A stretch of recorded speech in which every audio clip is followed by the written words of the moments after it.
where Brian and I are finally finishing talking about The Last of Us 2. It's good to finally get it done. It only took us 4 weeks to do 2 episodes. We were very Jesus good at Christ. getting together and getting things done. Honestly, some like this part, damn it, partially, I am partially to blame. I figured my body said, "Hey, you don't need to talk about this game last week. You need to go to sleep." Mm. And so my body made me go to sleep. I would argue It's that my sleep part. is more important than this argument. And I mean, for well-being, yeah. Also, I don't know if my mic picked it up. My partner just yelled that they tried to wake me up, but apparently I was not responsive. God damn, you were Thank out. you, sweetie. Oh Lord. Anyway, so where did we leave off with this game? We basically explained everything up until Seattle, which is basically where the game, not where the game starts, but where the game starts. Fuck. Everything that happened prior to Seattle, everything that happened at the town, and leading up to how we all got to Seattle. Okay.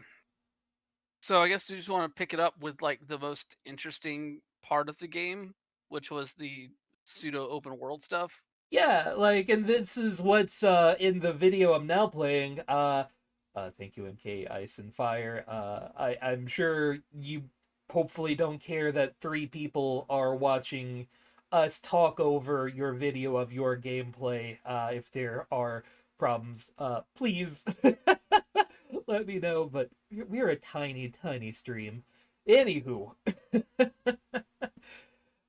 yeah. So Ellie and Ellie and the girlfriend, and I'm just Dina. Dina. Yeah, I'm gonna everyone that's not Ellie and Abby. In as far as my brain is concerned, they are the brother, the girlfriend, the lost lover. I guess I don't know. There's That's what I'm here for. exactly. You actually remember fucking names, but yeah, I the have to. These things like affect my soul at times as much as I don't want them to. Anyway, yeah, so they wander around trying to figure out where the people are that were in Seattle. Abby and Dina arrive, and they also know that the brother, whose name also never Tommy. registers, Tommy, never sticks on my brain, never ever. Tommy also is apparently here before you. You don't really know that in so much at this point of the game, but you find it out pretty fucking quickly after figuring out how to get some gas in order to power the thing that allows you to actually fucking enter. It is, a silly gate, but it's still kind of fun in its own way. But yeah, that's my favorite part of the game is just you wandering around with your girlfriend while your girlfriend talks to you about Hebrew school or not Hebrew school or what have you. Because they never really had it, but they kind of did. But she knows all about every part of her own religion, which, yeah, I mean, I guess you would, but at the same time, I don't understand how that works in the post apocalypse, I guess. Also really likes to talk about the Holocaust. Yeah, Really likes to talk about how Jewish existence is defined by struggle. mm-hmm, mm-hmm. Um, And that's which is not a theme understandable. that continues throughout the game at all. No, not at all. And it's also not a totally a framing device for some poorly crafted out characterization. See, I didn't even realize where our uh where our nice people in the wolves versus the scarf. God God, I hate that bullshit. Anyway, I didn't really realize when I first played this. Oh, that's what you were going for? That is what you were going for? What a bunch of dumb shit. Holy fuck. Until I read that article, like, this is about you mean you're actually basing on this and off of real world scenario stuff, like what's going on in the background. What's going on in the background don't even really fucking matter, but it also do. Oh. Mm. Well, I mean, it definitely matters in that it basically plays into the whole thematic element of the game that they're trying to communicate.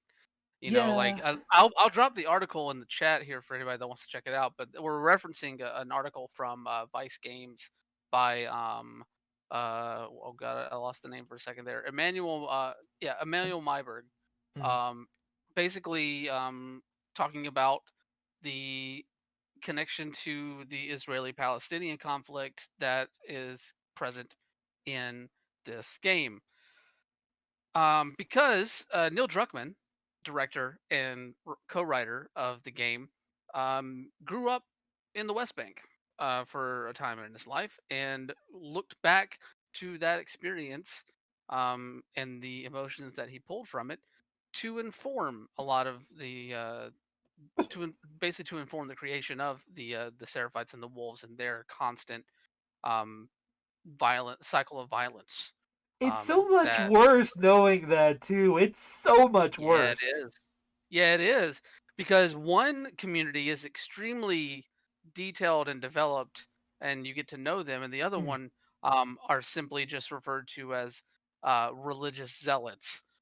I'll let Yeah. you guess which one is which. Shit. Oh my god. So yeah, Yeah. you start to wander around Seattle and you find out that Seattle had been occupied by the US government, but the wolves threw over the US government. Also, the Seraphites were also kind of there, and nobody wanted to deal with them because they're those religious weirdos that are out there doing their own weird shit. Okay, like I thought they were going for like more of like some maybe there was something like it felt more Eastern to me in what they were trying to go for with the Seraphites. Like something maybe ancient China. I kind of thought maybe they might be going for something that had actually happened to be as a comparison, but brain never really processed Israel. Fuck. Anywho, you find out that good boy Tommy, the brother, has been through the wolf camp, at least partially, and has tortured people into giving out more information so that you can figure out how to follow Tommy through Seattle. Because you have to find Abby. That is all they are here for, is to find Abby and murder them, and I guess their friends as well along the way. I would say so. I mean, that's basically what she does. Yeah. However, as you're trying to track down where Tommy actually is, your Horson crosses a giant explosion, a nice tripwire that blows everyone off, and they kidnap Ellie, and Dina fucks off somewhere. We don't really know exactly how she got away, but she do. Then Dina finds Ellie in the Yeah, Dina most awkward Dina way. rescues.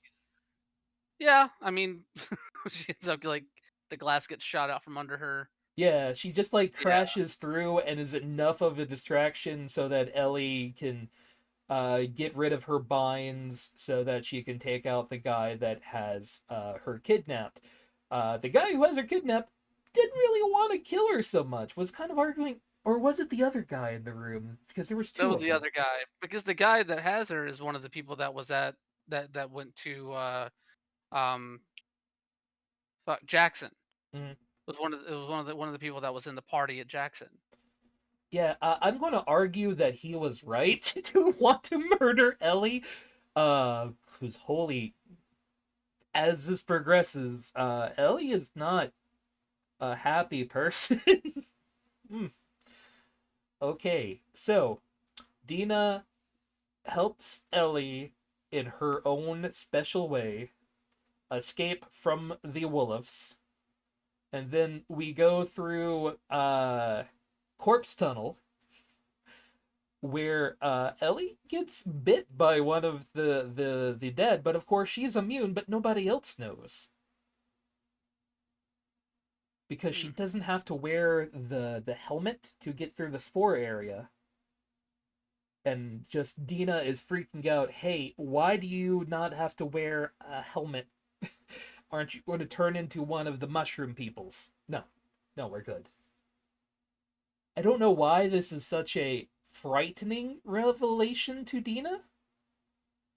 Well, I mean, think about it. Like, if you've grown up, because remember, Dina is not from a world before Yeah, this whole thing.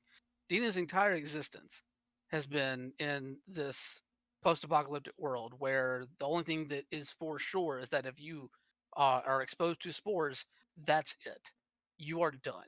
but If you are bit, Brian, if I you are found done. out you like were completely unable to catch COVID, Yeah. that would be fucking dope. And Dina True. like really cares about Ellie. So why wouldn't she be like, "Oh, holy shit, that's dope as fuck." Well, here's the thing: is like it just completely shatters the idea of like the world that you exist in, though. Mm. Like it's the one rule that has been always true, and if that rule isn't true, then what else could be wrong? And like it's not necessarily that she's like upset at Ellie for being immune. I would say it was more so that she is upset that Ellie didn't tell her, even though Ellie did tell her, and she just thought that she was joking with her Yeah, earlier in the game.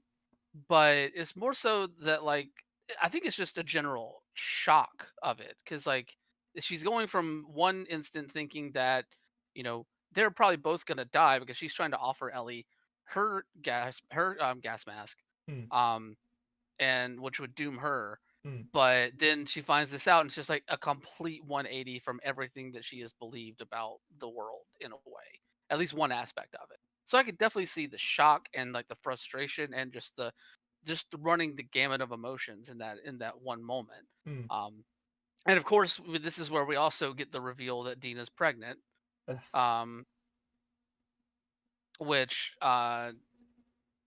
It you is know, that I very think that fucking moment that Dina, like Dina already was kind of not the best co-survivor to be along with you, but at that point, she becomes a useless follower. It I is know. I don't.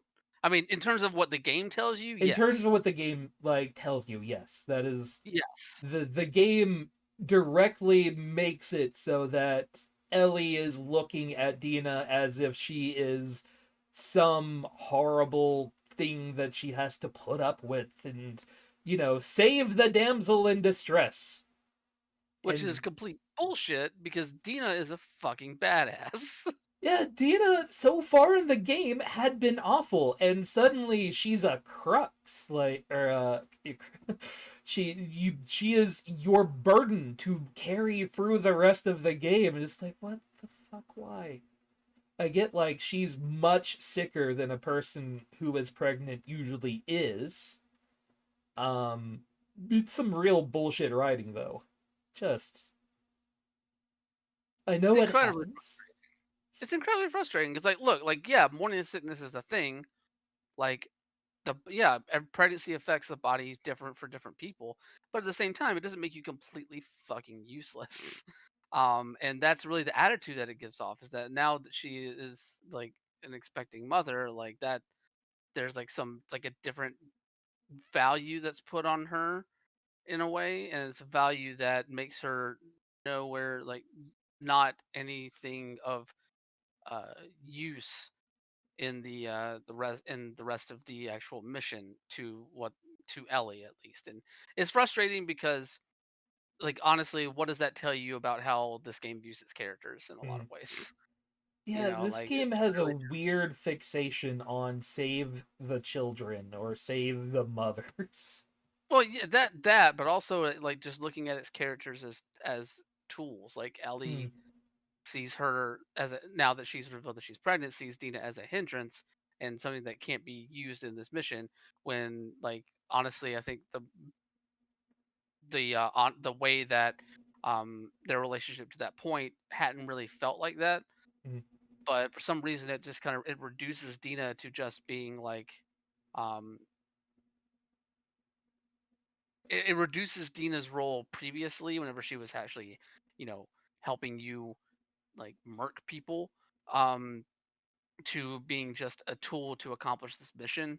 And it does throw some dirt on the real good characterization work in building the relationship between the two, Yeah, and which I still maintain is the best thing of the game. part of the charm of The Last of Us 1 was that, you know, Ellie, despite being a small child, was still really helpful to you as you went along. There was never a point where Ellie felt like a burden No, playing through. So that's some real bullshit. And they find a theater, and basically Dina gets dumped off at the theater like so much garbage.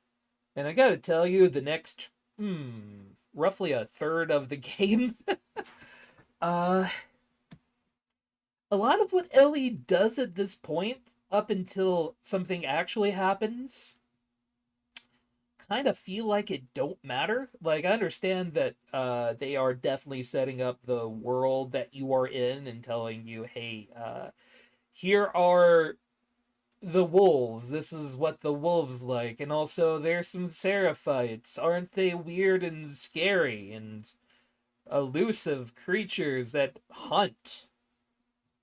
Okay, and I mean, sorry, go ahead. no, it's good. You go ahead. No, I mean, let's face it. Like once like Dina gets dropped off at the theater, the majority of the rest of this first part of the game is just Ellie finding out where different people in the Jackson party are and trying to find them to find out where Abby is, and in the process killing all of them. Yeah, Um, that's about it. Like, there's no great learning about who Ellie is as a person through all of that. It is just Ellie wandering around murdering people as the worst fucking half-assed metaphor takes place and a storm is a brewing. Oh, yeah, I mean, you do learn somewhat about Ellie just in terms of like her continued devolution, in terms of like what this whole at least what the game wants you to take away in terms of like how the mission of vengeance it continues to like taint her soul in a way, which is not wholly original in a lot of ways, and but it's kind of like they beat you over the head with it though. you learn so much more from the flashbacks. Shall we talk about like just take all the flashbacks now in one chunk, even though like some parts of them for Ellie happen later? I mean, yeah, I'm fine with that. We can definitely hit on the flashbacks here because honestly, like you said, there's more to really dive into there. And also, it kind of informs one of the main issues that I have with Ellie's character as a whole with this entire game. So let's get Yeah, into the let's get that over flashbacks. with. Because, okay, there is a beautiful fucking part where Ellie and Joel go to a museum together for her birthday, and it's great, and it's such wonderful bonding and character dynamics, and I was real happy during that. Like, okay, you're getting back to the good dynamics of who these people are. And then you find out that before before the party where basically all of this stuff in the game started, Joel kind of tells Ellie what really happened. Well, let's not let's be real. Ellie finds out what happened. Yeah. Ellie finds out on her own. She goes back to the hospital in Salt Lake City. She walks through the entire scene there. She deduces what's going on, and then Joel was followed her there and finds her, and Ellie asks him point blank, like, what happened? And he again gaslights her. Mhm. He again lies about the whole situation. Um, and it isn't until later on that he does finally come clean about it. Um, or no, yeah, like he tries to. I'm sorry, he tries to gaslight her. She's not having it, and then she gives the oddest caveat that I can think of when it comes to a conversation like this. Like, just tell me the truth. No matter what the truth is, I'll go back with you. But tell me the truth. And then Joel finally comes clean.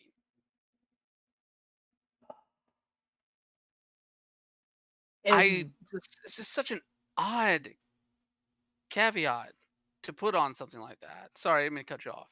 no, no, you're right. It is wholly odd. Um, and for that matter, like it kind of makes the rest of what Ellie is doing, hunting these people, feel weird, right? Because, like, Joel fucked with you and gaslit you for years. Yeah. And that's what he does? Like, she just kind of continues to mostly follow him and gets mad at him once? Well, I mean, I wouldn't say he gets mad at him once, because like clearly, as you see, like post that, like their relationship is very, very, very strained. Like she wants nothing to do with him for the most part, and he just constantly tries to get back in her good graces. He's just trying to patch up that pseudo daddy daughter relationship that he's made in his own head. Yeah, so. But why would you be so gung ho for revenge to a father figure that gaslit you?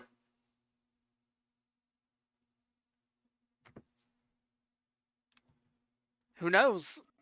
Like that's the thing is like I understand that like later on in the game you do get the um the uh the flashback where um after the incident at the dance, like um Ellie goes to Joel and kind of like they have a talk about like their relationship basically, and she in some ways like voices as much that she wants to try and work on rebuilding trust with him.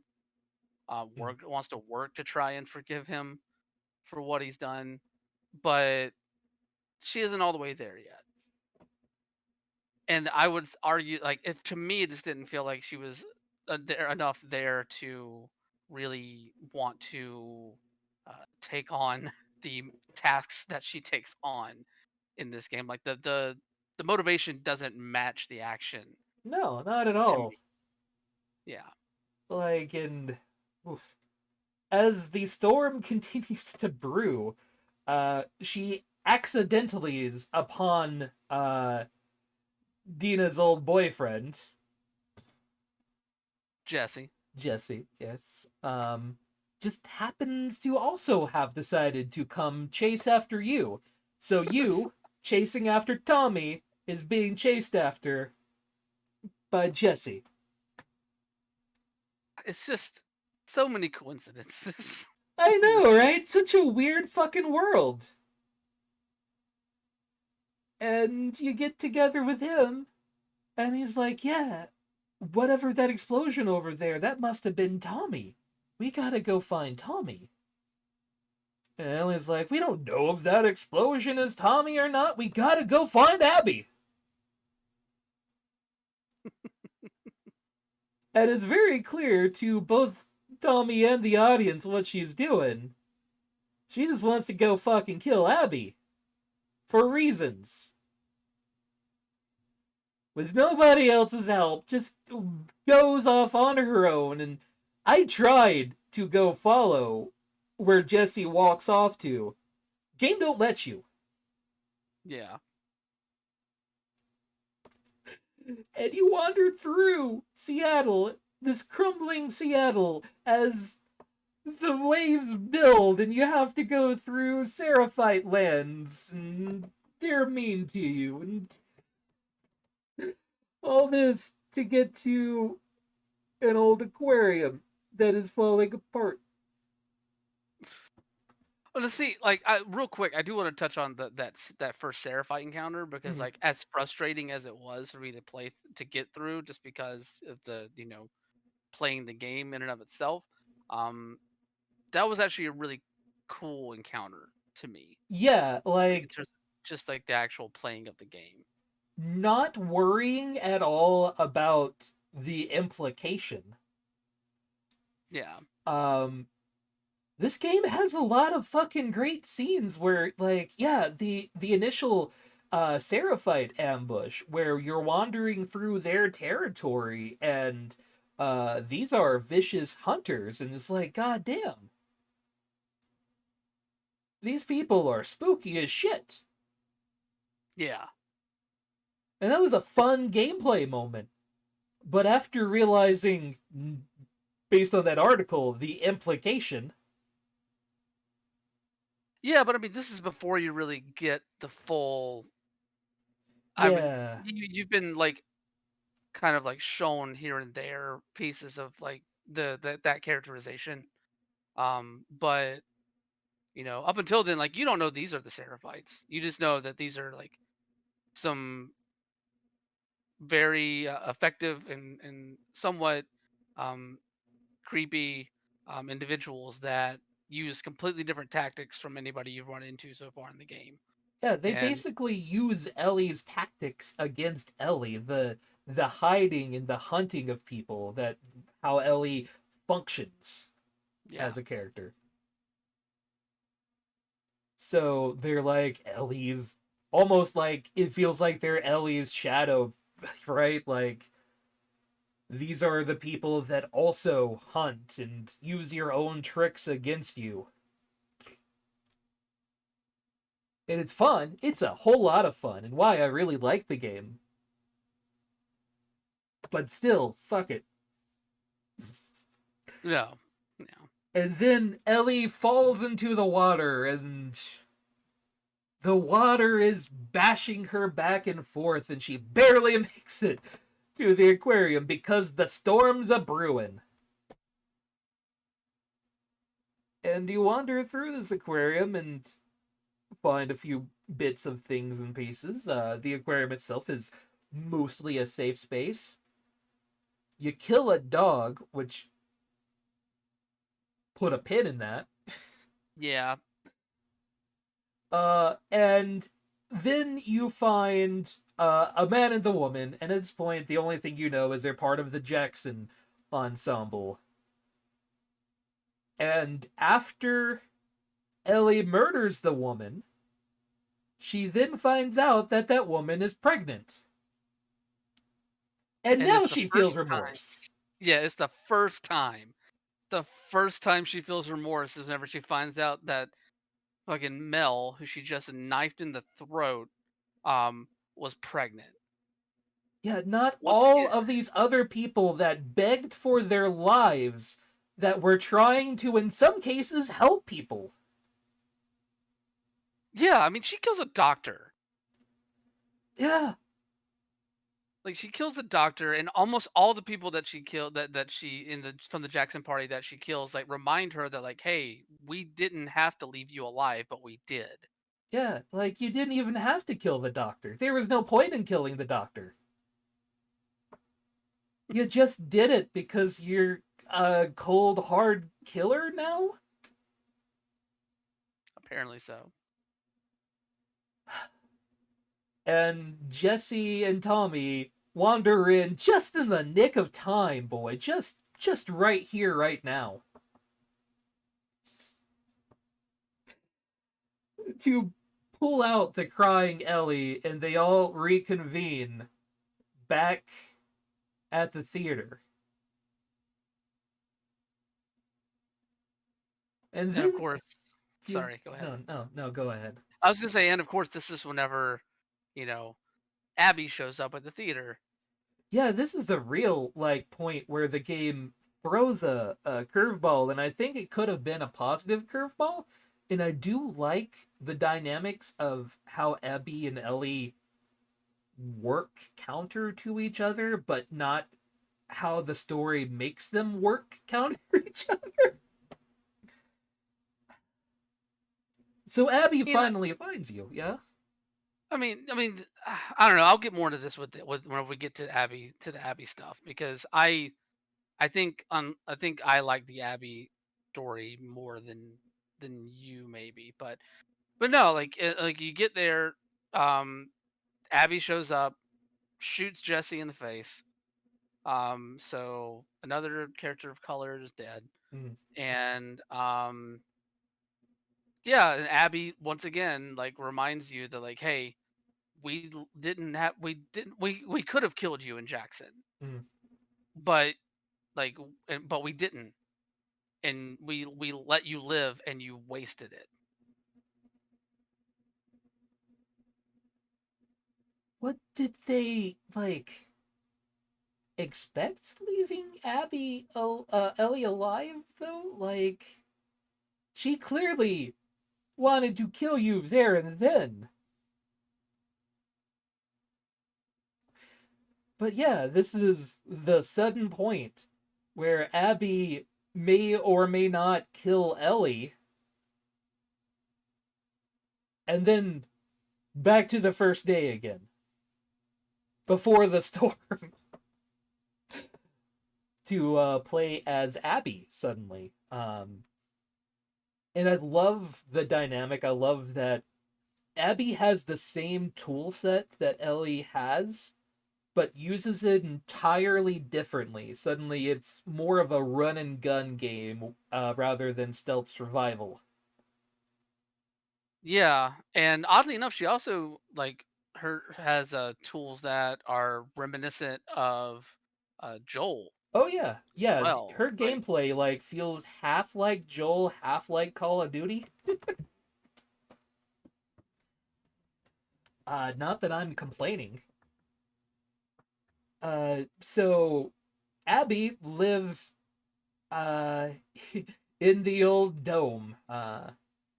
Is it the old baseball field or football field? I can't remember which. it's a football field. Football field. Okay. Yeah. Yeah, so they live in the good old Seahawks territory. And it's been basically converted into like the field is now a actual field. It's where they grow their crops and people live in the sky boxes. That's where people are quartered. And these are all of the people that work directly for the wolf. And she is a proud wolf member, and you get a bit of that memory of her father when she was a child, um, and how much he just wanted to save everybody. Just really cared about the animals and all the peoples and was just such a great man.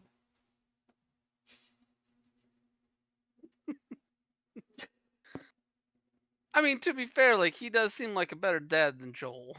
Yeah, he's actually the only, like, really good person. I would say Jesse. No, Tommy. No, Jesse. Jesse. Why do all these names end with the E? I don't understand. But anyway, Jesse is at least a decent person. He literally was just here to help you guys because he was worried because he cares and loves for all of you. And when he thinks Tommy is in trouble, goes to help Tommy, and his payback is to get shot in the fucking face. Can't do nice things in this world, man. No, you're not allowed. We saw that in another flashback also. Yeah, do we really want to cover Abby's flashbacks now, or No, I was talking about an Ellie flashback when you saw that the yeah, nice people don't do nice things for people. But I mean the Abby stuff. Like, sorry, 1 second. no worries. I don't know why my Yeah, voice is giving out of me a little bit. no worries. Abby's flashbacks are a little more straightforward. You don't have these conflicting narratives like you do with Ellie and how her and Joel's life went.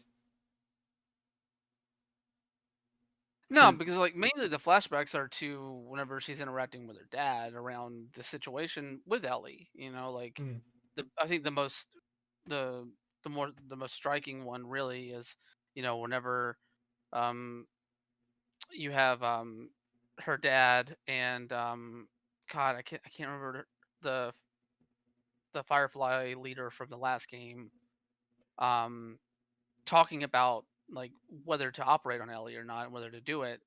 And he's feeling the pressure of trying to figure out what to do about it. And then she walks in and she's like, "If it was me, I would want you to do it, Daddy." And it's like, okay, cool. I mean, but at least you know what? That's her saying that she would. mm, That's her giving her agency in doing so, yeah, which is more than Ellie has ever afforded, ever. yeah. Ellie has never given her own agency throughout this entire fucking game. She is just the conduit for rage that what happens. As if the ghost of Joel has come down from the heavens and gaslit her to murder everything. Yeah. No, I So, think the more striking stuff with Abby that's not like her actual like one to one story is the the nightmares that she mm, has. Going back to finding her dad dead in the operating room after Joel shoots him. yeah. You know, So she was basically nearby when Joel decides to go full Rambo and pull Ellie out of there, despite the fact that it would have been better for the entire world, including Ellie, if he had walked away. He's a good man, that Joel. yeah. But yeah, Um, go on. but like the whole thing with Abby is that like this is when we really get into the WLF and the Seraphite conflict, and the whole breakdown of the truce there and the constant fighting and killing back and forth between the two with no real ground gained at all in all of this. And that's kind of led to the leader of the WLF, Isaac, planning an all-out assault on the island that the Seraphites live on, off of the coast of Washington. Um, Yeah, all of this set against the backdrop of how Abby and her ex-boyfriend fell out of relationship and then he impregnated another woman, and like I don't understand entirely why, like what happened between the two and why she gives such a huge fuck about this man now. well, because like the main reason why that relationship fell apart is that and I can't remember his name off the top of my head right now. And no, I think it starts with an N, but I can't remember, and I'm frustrated. I'm gonna have to look it up now because it's gonna bother me. But you know, they just basically had different motivations in this whole thing. Like they're both were former Fireflies that fell into this after the Fireflies kind of collapsed post Joel doing what he did in Salt Lake City. Mm, Um, and so like with for her, the entire motivation um was to find the person that killed her dad, to find right. Joel and get what she sees as justice. Mm, Um, but for her boyfriend at the time, Owen, there we go. It's not yeah. an N. Owen, that's the name. For Owen, he just wants to kind of exist. I mean, he basically Sets up the aquarium as like a sanctuary away from the WLF that he can escape to whenever he needs to get away from it. Like neither of them really feel, I think, internally feel like they're part of the WLF. It's Mm. just like it's the thing that's kind of giving them a direction at a point. And slowly Owen is pulling away from that and realizing that, like, this isn't our fight, and wants to kind of build that relationship with Abby that can exist beyond the WLF in a way. But Abby's focus on trying to find Joel ultimately splinters them. Yeah, Like, and Owen gets like an interesting amount of backstory that isn't offered to the Seraphites at all. Where he the scene with the Mary or ba, ba, ba, the big old Ferris wheel in Seattle. The scene with the Ferris wheel in Seattle where he just jumps yeah, and Abby freaks the fuck out. Gave a lot of characterization to their relationship, and I really love that. And Owen also finds a boat in the aquarium, oddly enough, that he is just very much fixated on repairing because it would be cool to start a new life on the sea. Go travel around and see if we can find those old Firefly dudes again. They might be around, who knows? yeah, because he's been hearing rumors of them being off the coast of Santa Barbara, California. Yeah, see, in my own mind, Abby reminded me a whole lot of a lot of the MAGA diehards in her story because she was very much at first like the Fireflies are the only good in the world, and then she joins the Wolf, and she is now the WLF is the only good left in this world that I can believe in, and boy, those real scary, nasty scabs, they're awful and such terrible creatures. They don't believe in anything whatsoever. Now, I will agree with you to an extent that she is definitely bought into the image of the Seraphites that the WLF has created Mm, for the community there, because it's a common practice in military in military training to dehumanize the enemy, and you find various ways to do that, and that's accomplished. But I'll push back a little bit on her seeing the WLF as the only good in the world, because, like, I think clearly, like, the WLF is a job mm, for her. Honestly, from what I gather, just from playing the game, it feels more like her loyalties lie with the people that she's close to, the people that she was with the Fireflies before coming to the WLF, all the people that Ellie eventually kills. Um, so I think that's the main reason why. I mean, that's really what sets Abby's whole story arc into motion, because, like, Isaac has brought her and Manny to their FOB to ready a force of WLF troops, which honestly, troops is probably the using that the lightest term ever, because it's just a bunch of fresh faced people that are just being recruited into this that really don't have a ton of experience. It's just basically getting as many bodies as you can to throw at something. mm. That's probably just going to be extremely violent. And Isaac wants her to lead this force on the assault on the Seraphites, but she wants to know where Owen is. Like Owen has gone AWOL. She wants to find Owen because to her Owen is more important than the WLF. So that's kind of what sets her story in motion, because she goes AWOL. She leaves the base against Isaac's orders and goes in search of Owen. Um, and of course, this whole thing sets into motion her being captured by the Seraphites, and that's where we get that extensive, very visceral and disturbing scene that was shown at one not at I can't remember if it was shown at E3 or somewhere else, but it was shown in one of the unveilings of the game, where like you see who we now know as Yara, basically have her like arm destroyed with a mallet, while the Seraphites are preparing to hang Abby. See, Um, I kind of saw this point in the game where the delusion of what she had built for herself fell apart.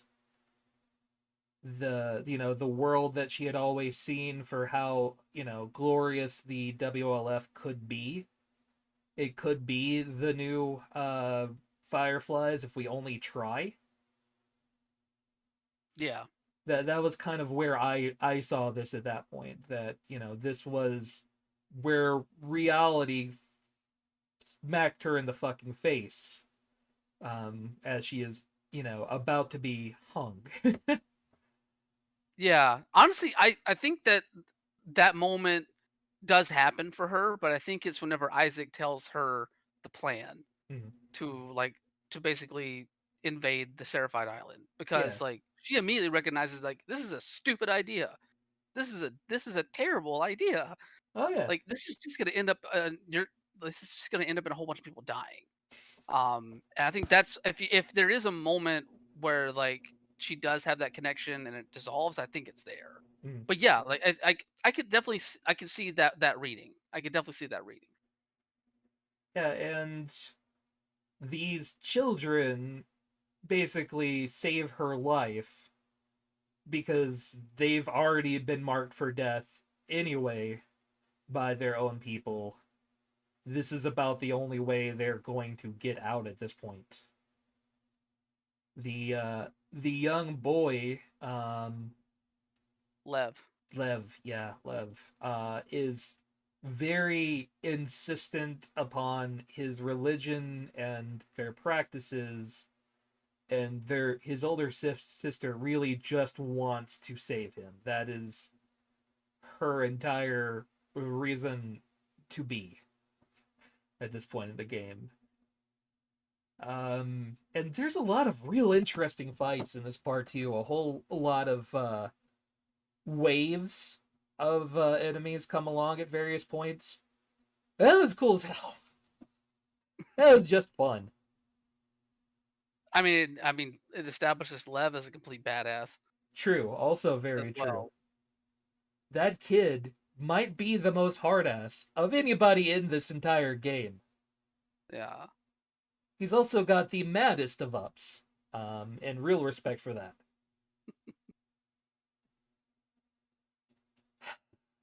But yeah, eventually they go their separate ways. Abby wanders back to the WLF, and I believe that's where she finds out from Isaac about the plan. Is it at that point? No, she's already left at this point. Hmm, She's still trying to get to to the aquarium to find Owen, right, because that's where she believes he'll be.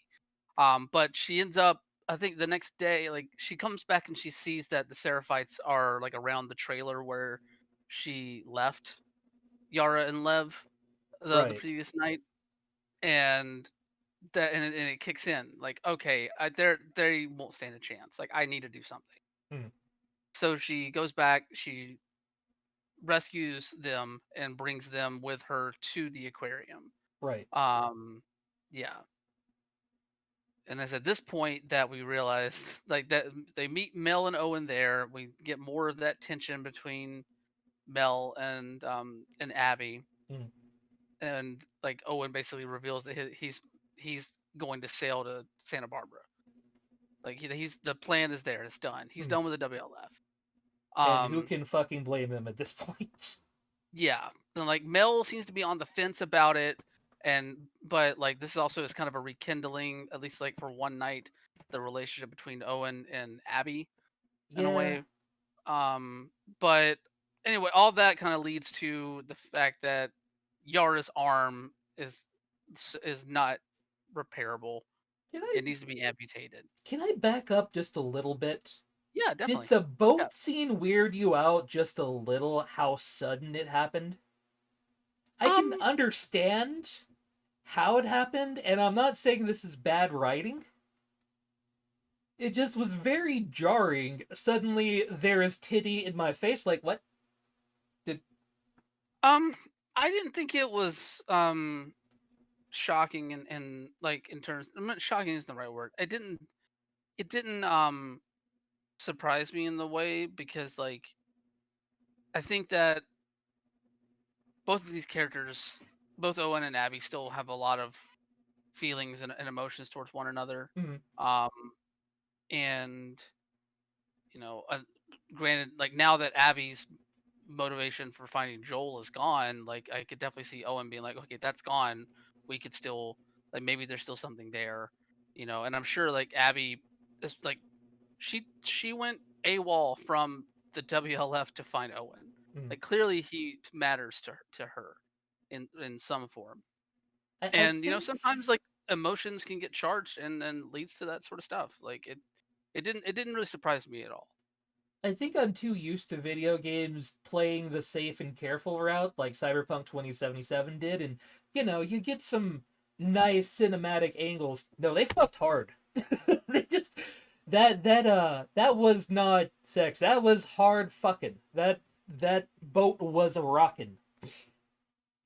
And it felt a little bit out of place in the video game, but also like I also kind of applaud them because that is a real risk this day and age that I don't think a lot of developers would take because it does really add to the understanding of okay, they're mad at each other, but also they feel a bond, a connection to each other at the same time. Yeah, It's good it's complex writing. human emotion. Yeah. Yeah, I like I think I'm just not used to that in my bitches anymore. I mean, this is one of those things. Like there are like gems of writing and characterization within this game. Mm. It's just overall, it is not the package that I think so many people are celebrating it as. Holy shit, we got Personally, 10 minutes to wrap up yeah, everything else. I don't know if we're gonna be able to do. I'm going to try regardless. So yeah, Storm keeps a brewing. Um, we find out from Isaac that he is planning a raid to end the Seraphites because the tension and fighting has only gotten worse and worse between the two groups. She has absolutely none of it. Uh, goes to where's she? Because like she went to a hospital, right, to go take care of the boy. Because didn't he get Yeah. bitten? So yes, no, no, no. So basically, so Yara, like I said, Yara needs to have her arm amputated, Hmm. but Mel doesn't have the stuff to do it there at the aquarium. So you and Abby and Lev have to go to the hospital to get the supplies for her to do that. Because if not, then Yara's gonna die. Yeah, Um, and this is like the woman that Abby or that Ellie definitely didn't have to kill is there yeah, and like this is helps all you playing out. out at the same time. Yeah, yeah, she does, and honestly, like the whole um journey from the aquarium with Lev um to the hospital is probably the best stretch of the Abby story for me. Hmm. Because it's really where you know you get some of the more realistic writing and impactful writing as well as character interactions that really start to kind of break down this image, this dehumanized image of the Seraphites that Abby has had because of being so entrenched with the WLF.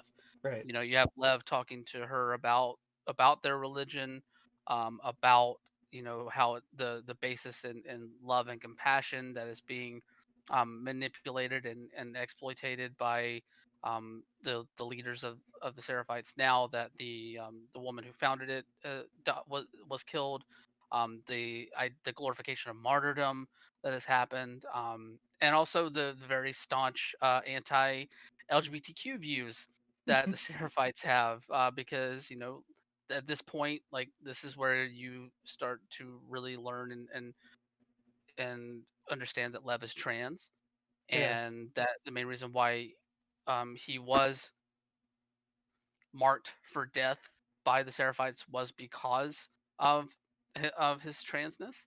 Um, that and also refusing to be a child bride. Uh, Yeah. uh, so yeah, like and it really hits home and the sort of transformation that Abby goes through and the growth that Abby goes through in this whole thing. I could have done without the whole hotel segment or like the most of it because that was just way too long. Um, It was for fucking ever. yeah, but then the hospital, like, yeah, you meet Nina there. I think that's her name. I can't remember off the top of my head. Now I feel bad. Nora is her Nora, name. yeah, doctor lady. Yeah, you meet Nora and she helps you. She like you basically have to go to the lower levels that were like ground zero for the infection in Seattle. Mm. Where you fucking fight a stupid Resident Evil boss. Yeah, like the whole I kind of had a weird feeling about Abby's motivation for literally trouncing through hell to find the thing that would take care of the situation, the, everything she needed to do the amputation. I How don't. so? Yeah, go ahead. Hmm. No, I was asking how so. Like, why was that? Because, okay, I understand that on a level she doesn't want to kill all of the Seraphites. And this woman did save her life. On the other hand, she just met this person and is going through an awful lot to get this. Like, it is literally hell in there. It is the most zombies that I think you see in that game at that point. It is nasty in there. It is ground zero. This is where all the real shit is. But yeah, also that boss fight was dumb. Yeah, it's like the most. It was probably the most like, hey, you're playing a video game sort of segment in there where it didn't fit at all, really, and it was just frustrating. Yeah, up to this point, the video game had not given you boss fights like at all. No, not really. And suddenly, here's a boss fight because you're playing a video game, and we have to cap off. We did all of this like building up of these zombies through the hotel and through the underground of the hospital where all of this shit is backed up and nobody's wanted to really go on their own. You can only go in squads to this area because it's so bad.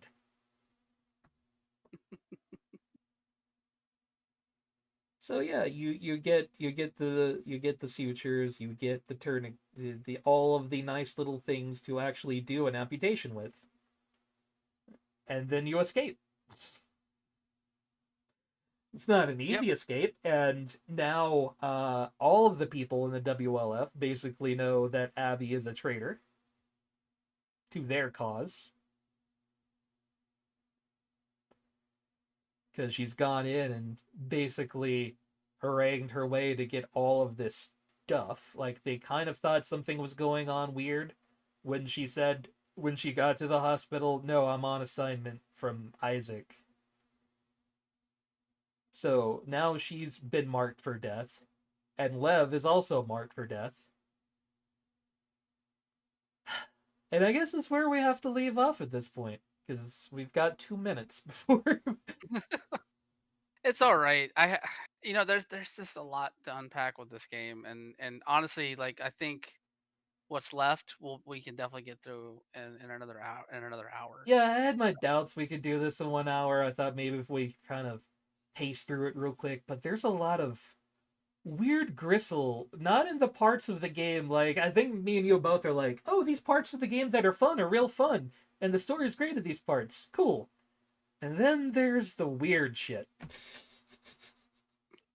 I mean, yeah, and both really deserve their focus, but we're really getting to some of the more interesting discussion points, I think, because we're getting towards like the the post story, like the post Seattle stuff, and Yeah, and oh this god, is because after all of this at the hospital is where everything really starts going to fucking hell. Because, yeah, yeah, the storm is brewing, and all of your friends are fucking dying around you, and you're just trying to save these two kids. Okay. fucked. So So we'll I be guess back next next week, part week. 3. Yeah, we'll finish it. We will finish this next week and then get back to thought.